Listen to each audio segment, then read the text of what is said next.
Je vous salue dans le beau et précieux nom de Jésus-Christ, notre Seigneur et Sauveur. Je suis content d'être de nouveau avec vous. Le dimanche passé, nous avons parlé de transmettre la foi à la nouvelle génération. Et le livre qui avait soutenu notre message était le psaume 68, versets 1 à 8, le psaume d'Asaph. C'était une interpellation pour que les familles puissent inculquer la foi aux enfants. On disait le dimanche passé que ce temps de confinement devait être mis à profit pour que nous puissions avoir suffisamment de temps pour parler de notre foi à nos enfants, à notre maisonnée, pour que la parole de Dieu trouve place dans nos maisons. Si les bâtiments temples sont fermés, nos maisons doivent être ouvertes et elles doivent servir d'église, elles doivent servir de lieu de culte pour adorer notre Seigneur et Sauveur Jésus-Christ. Et ce qu'on doit utiliser pour transmettre la foi, c'est naturellement la parole de Dieu. C'est l'outil que Dieu nous donne pour transmettre la foi. Cette parole, elle doit être annoncée et elle doit se vivre dans nos vies de tous les jours pour que les jeunes générations prennent exemple sur nous. Aujourd'hui, nous parlons de l'importance de cette parole de Dieu dans nos vies. Dans la première épître de Pierre, au chapitre 2, verset 1 jusqu'au verset 2, les deux premiers versets, je vais dire, l'apôtre Pierre nous dit d'aimer cette parole, comme les enfants désirent le lait maternel. Nous devons désirer cette parole qui sera vraiment pour notre salut. Elle permettra la croissance et faire de nous des hommes et des femmes préparés pour la gloire de Dieu. La parole de Dieu a des objectifs à accomplir dans notre vie.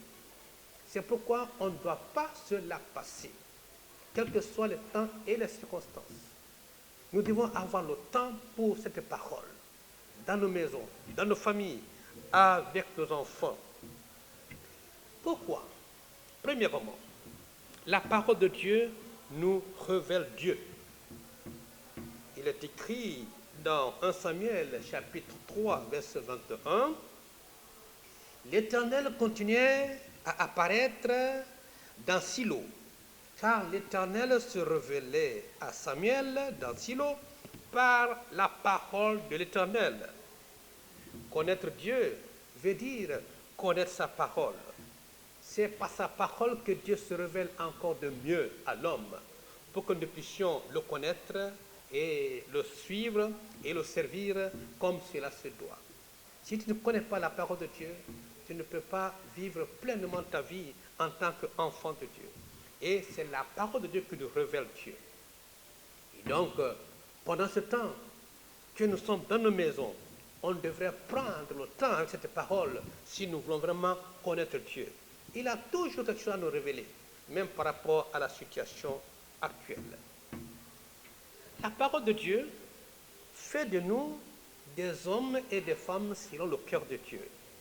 En d'autres mots, elle nous régénère. Elle fait de nous des personnes nouvelles. C'est ce qui est écrit aussi dans 1 Pierre chapitre 1, verset 23. Puisque vous avez été régénérés, non par une sémence corruptible, mais par une sémence incorruptible, par la parole vivante et permanente de Dieu. C'est cette parole qui nous modèle, qui nous transforme, qui fait de nous des hommes et des femmes selon le cœur de Dieu. Quand tu l'écoutes, quand tu la mets en pratique, tu ne seras plus la même personne. Elle a ce pouvoir de te transformer, de te rendre selon le cœur de Dieu. C'est pourquoi on ne doit pas se passer de cette parole. Elle est tellement importante pour nous. La parole de Dieu, elle nous sanctifie, elle nous purifie, elle nous aide à nous débarrasser de nos souillures. Comme dit Jean chapitre 17, verset 17. Sanctifie-les par la vérité. Ta parole est la vérité. La parole de Dieu est là comme un miroir pour nous montrer ce qui n'est pas pur en nous, ce qui n'est pas conforme à la volonté de Dieu. Elle nous revêt cela. Et elle nous montre aussi comment on doit faire pour parvenir à la sainteté. C'est pourquoi on dit que la parole de Dieu, elle nous sanctifie. Et donc, on ne doit pas se priver de cette parole qui nous sanctifie, qui nous rend selon le cœur de Dieu. Aussi, la parole de Dieu nous oriente, même dans nos prières. Quelquefois, on ne sait pas trop ce qu'il faut demander à Dieu dans telle ou telle autre situation. Mais la parole de Dieu, quand on la médite, quand on en parle souvent, elle nous oriente, elle nous montre ce qu'on doit dire à Dieu. Et selon le cœur de Dieu, Dieu va nous répondre. D'autres prières qui n'ont pas pour fondement biblique ne peut pas s'attendre à être exaucée par le Seigneur. Mais cette parole qui nous guide, elle nous dira réellement ce qu'on doit dire ou faire selon le cœur de Dieu. Un homme qui ne comprend pas la parole ou qui ne met pas en pratique la parole de Dieu sera un homme qui aura du mal à trouver l'exaucement à ses prières. Parce que Dieu nous répond par rapport au principe qui s'est établi lui-même dans sa parole. Et pour les connaître, il faut connaître la parole de Dieu. La parole de Dieu nous éclaire. Elle nous montre qui nous sommes et où nous devons aller. Elle nous éclaire. C'est pourquoi le psalmiste lui dit ceci, dans le psaume 119, verset 105, « Ta parole est une lampe à mes pieds et une lumière sur mon sentier. » La parole nous éclaire. Elle nous montre qui sommes-nous, où sommes-nous et où nous devons aller. Le Seigneur connaît toutes choses. Il y a des choses qui nous dépassent, qu'on ne comprenne pas, mais Dieu comprend toutes choses. Et il a pris toutes choses dans sa parole. On trouve la réponse à nos questions dans la parole de Dieu. Elle nous éclaire, elle nous montre comment nous devons faire pour être des hommes et des femmes selon le cœur de Dieu. La parole de Dieu nous fortifie dans la foi. Il arrive des moments vraiment où on se sent faible, on se sent abattu.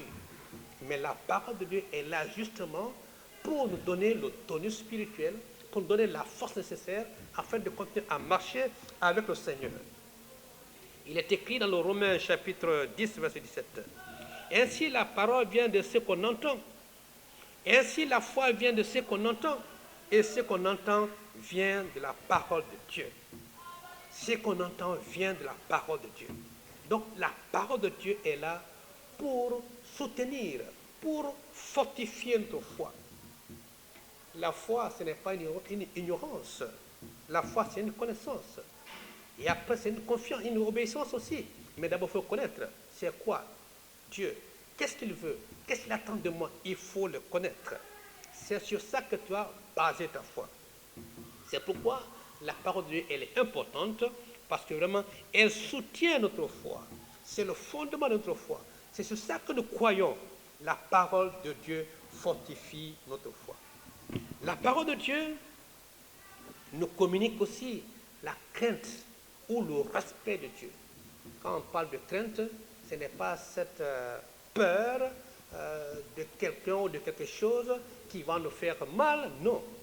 On parle de crainte de Dieu comme étant le respect qui est dû à notre Seigneur. Et la parole de Dieu nous aide aussi à vivre cette vie de respect pour le Seigneur. Dans Deutéronome chapitre 17, verset 19, il est écrit: il devra l'avoir avec lui et y lire tous les jours de sa vie, afin qu'il apprenne à craindre l'Éternel, son Dieu, à observer et à mettre en pratique toutes les paroles de cette loi et toutes ses ordonnances. Selon Deutéronome chapitre 17, verset 19. La parole de Dieu, quand on la connaît, on connaît sa volonté, Dieu sa volonté, et nous aide à avoir le respect qui est dû à notre Créateur, le respect contre Dieu. C'est la parole qui nous révèle cela. Si tu ne connais pas la parole de Dieu, tu ne sauras pas respecter Dieu. Cette parole est la plus forte. Elle est venue vivre parmi nous. Cette parole s'est personnifiée. Cette parole, c'est Jésus-Christ. Il est écrit dans Jean chapitre 1, verset 14, « Et la parole s'est faite homme.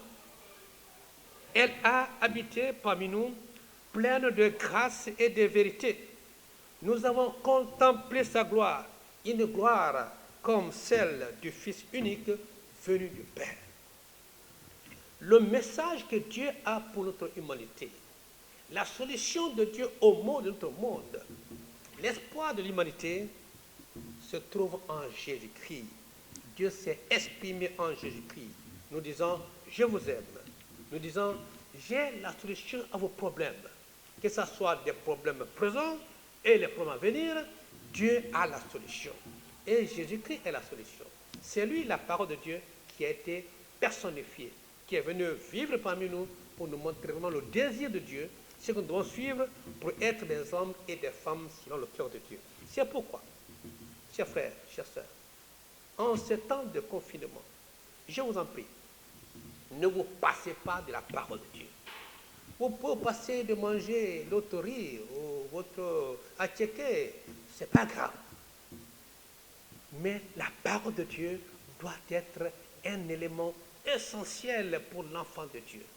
Elle nourrit notre âme, tout comme notre corps a besoin de se nourrir de façon alimentaire, de façon physique, notre âme a besoin de la nourriture spirituelle. Et si on la perd, cette nourriture-là, nous ne pourrons plus être des hommes et des femmes selon le cœur de Dieu. Nous ne connaîtrons plus la croissance spirituelle dont on a besoin. Et par conséquent, on sera faible, même devant l'épreuve. Et donc, chers frères et sœurs, en ce temps de confinement, concentrez-vous sur Dieu et sa parole. Méditez-la et mettez-la en pratique. Vous allez voir comment Dieu va se manifester. Je prie que Dieu vous aide en cela et qu'il vous guide par son Esprit Saint dans l'étude biblique, dans la méditation, et qu'il soit vraiment une bénédiction pour chacun de vous. Que Dieu vous bénisse et vous garde, et à très bientôt. On va prier. Notre Père, notre Dieu, à toi la gloire et la magnificence, maintenant et pour l'éternité. Tu es Dieu, nul n'est comme toi, tu connais toutes choses.